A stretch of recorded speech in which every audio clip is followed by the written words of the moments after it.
Hi guys, welcome back to my channel. For this video, I wanted to do something a little bit different. So I'm going to do my first ever Q&A. So I will be answering some questions that people have asked me through social media and some questions that I kind of made up that I thought were important to talk about. So this will be my first Q&A. If you want me to do another one, then leave a comment down below. Let me know if you guys like these, and I can definitely continue to do them for you guys. So if you would like to know more about this Q&A, then please keep on watching.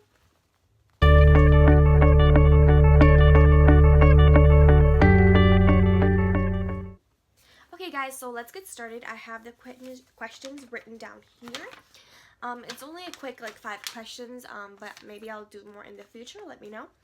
So I thought these were just good ones to kind of start off with. So the first one is, what's the best and worst thing about having a disability? This is a good question. I think it's a good starter question. I think one of the best things about having a disability, at least for me, is that I get to view the world a little bit differently. I get a different perspective on life than just the average person, which I am really thankful for that. And also I think one of my favorite things is being out at the mall and running into a child in a wheelchair, like a little girl. I think that is one of my favorite things ever. Seeing them get so excited and their face lights up that there's someone else in a wheelchair. I think it's just the coolest thing. It's my favorite thing. It makes my day. It makes their day. It's just awesome. It's definitely one of my favorite things ever. One of my worst things about having a disability, I think, is the way that the world is not adapted to me. I'm the one that always has to adapt to the world, you know? Everything's not made for me. I'm always have to looking at things, how I can do things myself to get things done.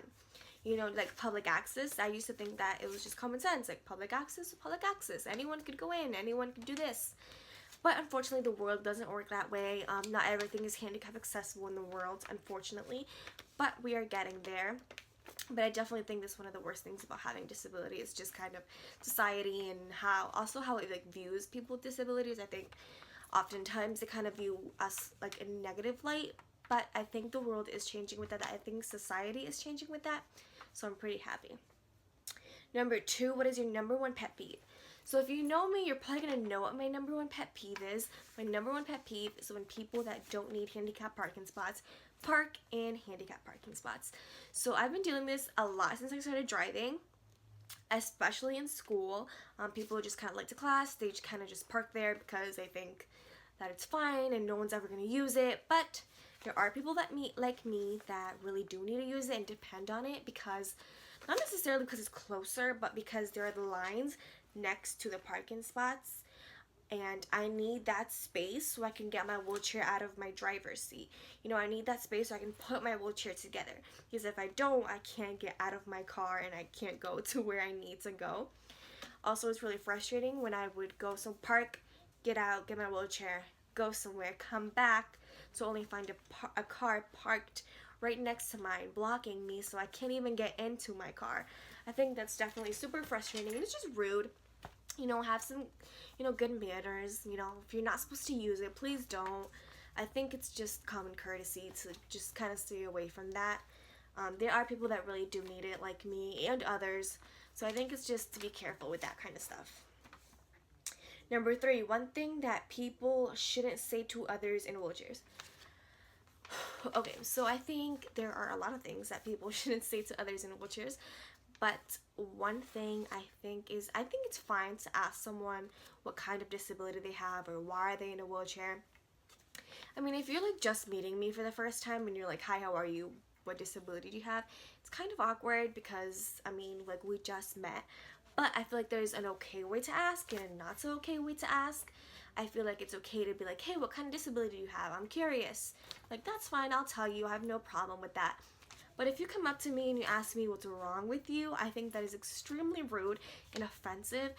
Not to me, but to anyone with a disability, because at least to me, I don't view myself as there being anything wrong with me. I was just born differently than you, so I don't think there's anything wrong with me, and I think it's offensive if someone thinks there's something wrong with you and be like, what's wrong with you? When there's other way you can phrase it. I mean, I've been through this personally, and I've always kept my cool, but it's just not something that's nice, and just kind of, beware of how you ask questions, Don't say things like, oh, unfortunately, she's in a wheelchair. Because I don't think it's unfortunate, to be honest. I really like my life. I'm not someone that you need to pity or feel sorry for. I'm like super content with who I am and my life. So I think it's a little sucks when people kind of assume things, you know? The next question is, how many surgeries have you had? I have had about 21 surgeries and counting. So the first surgery I had was, I think, the day after I was born or 2 days after I was born. I had my spinal surgery. I've had 5 spinal cord surgeries. One of them, I got my tonsils and adenoids removed, and the rest are orthopedic. So I've had about 21 so far, I think. I've kind of lost track, but it's around 21, 22. So yeah, I've had a lot of surgeries, but it's just something that comes with having a disability and living with spina bifida, unfortunately. But it's just something that I have to go through as a child. So yeah, I've kind of been through a lot. One thing you wish people knew about others with disabilities. One thing I wish people knew about others with disabilities. I think people should know that we aren't like a lost case, you know? We aren't someone that you should feel sorry for. Like I said earlier on, you shouldn't feel sorry for us. You don't need to pity us. You know, a lot of us really like how we were born. I like how I was born. I like my life. I like the chance that I have to live this life, you know? I think that everything happens for a reason, and I'm, you know, happy with who I am, and I wish more people knew that disability is just something that you're born with. You know, disability is just, it's just life. It's really nothing between me and you. There's not much difference other than, you know, I can do some things differently, but I still do them. I still do anything I want to do. So to me, it's never really bothered me. So I think when people think that it bothers you, I think it kind of bothers me, because they're looking at me like, I don't want people to look down on me, you know? I really don't like that. I don't think anybody with a disability likes to be looked down on. So I think people should know about others with disabilities is that we don't like hate our lives and complain all the time. We're very happy people, at least I am, and I like my life. I love it. So I wouldn't change one thing about it. Even if you don't believe me, I really wouldn't change anything about myself. So yeah, I hope you guys liked this first Q&A, and let me know if you guys want to do some other ones. You can ask me more questions, and maybe I'll do a second Q&A. So leave a comment down below if you liked it, if you want me to do more. I will definitely do more. But yeah, so other than that, thank you guys for watching. I really appreciate it. So thanks. Bye.